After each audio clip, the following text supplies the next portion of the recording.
আসসালামু আলাইকুম। মা ছেলেদের পাকের ঘর থেকে আপনাদের জন্য রইল দোয়া এবং শুভকামনা। চিংড়ির মালাইকারি রান্না করে দেখাবো আজ। ভিডিওটি না টেনে পুরোপুরি দেখুন। খুবই সুস্বাদু একটি খাবার। হাফ কেজি গলদা চিংড়ি নিয়েছি, তাতে হাফ চা চামচ হলুদের গুঁড়ো এবং সামান্য লবণ মাখিয়ে নিয়েছি। হাফ কাপ সয়াবিন তেল একটি ফ্রাই প্যানে দিয়ে তেল গরম হলে এই চিংড়ি ভেজে নিতে হবে, তবে খুব হালকা করে ভেজে নিতে হবে, কারণ তেলের মধ্যে চিংড়ি মাছ বেশিক্ষণ ভেজে নিলে চিংড়ি মাছ শক্ত হয়ে যাবে।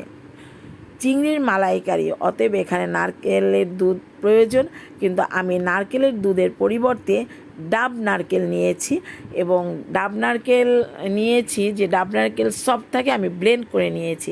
ডাবের পানি সরিয়ে নেওয়ার পরে, ডাবের পানি আলাদা করে নেওয়ার পরে যে ডাব নারকেল হয়, সেই একটু মোটা ধরনের কিন্তু নরম, সেই নারকেল ব্লেন্ড করে নিয়েছি।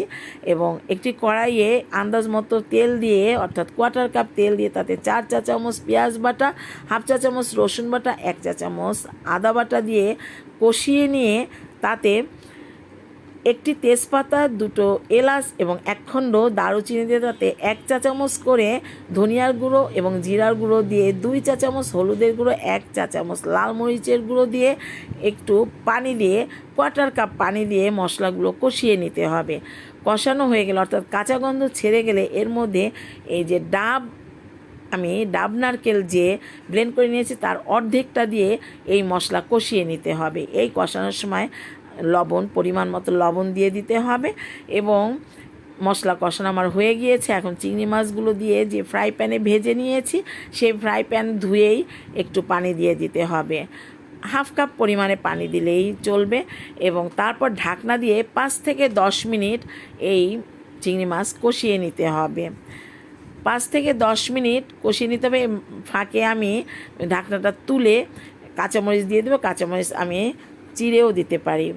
10 মিনিট পরে দেখা যাবে যে মাছ কষানো প্রায় হয়ে গিয়েছে। তখন যে বাকি ডাব নারকেল যে আমি ব্লেন্ড করে রেখেছিলাম, সেটুকু দিয়ে ওই বাটিটা ধুয়েই আরও হাফ কাপ পানি দিয়ে রান্না করতে হবে। তবে এবার ঢাকনা ছাড়াই রান্না করতে হবে এবং চুলোর আঁচ মাঝারির চেয়েও একটু কমিয়ে দিতে হবে। এখন 1 চা চামচ চিনি দিয়ে দিয়েছি। আমি চিনিটা, যেহেতু ডাব নারকেলের আমি ব্লেন্ড করে দিয়েছিলাম, অর্থাৎ নারকেলের যে দুধ আছে তার ফ্লেভার, তার সাথে কিন্তু একটু চিনির দরকার হবে, এবং চিনিটা কিন্তু আরও টেস্ট বাড়িয়ে দেবে। দেখুন, এবং আপনি আপনার আন্দাজ মতো ঝোল রাখবেন। দেখুন, আমার রান্না শেষ, আমি কিন্তু চুলো বন্ধ করে দিয়েছি। দেখুন কতটা গর্জিয়াস খাবার, কতটা লোভনীয়।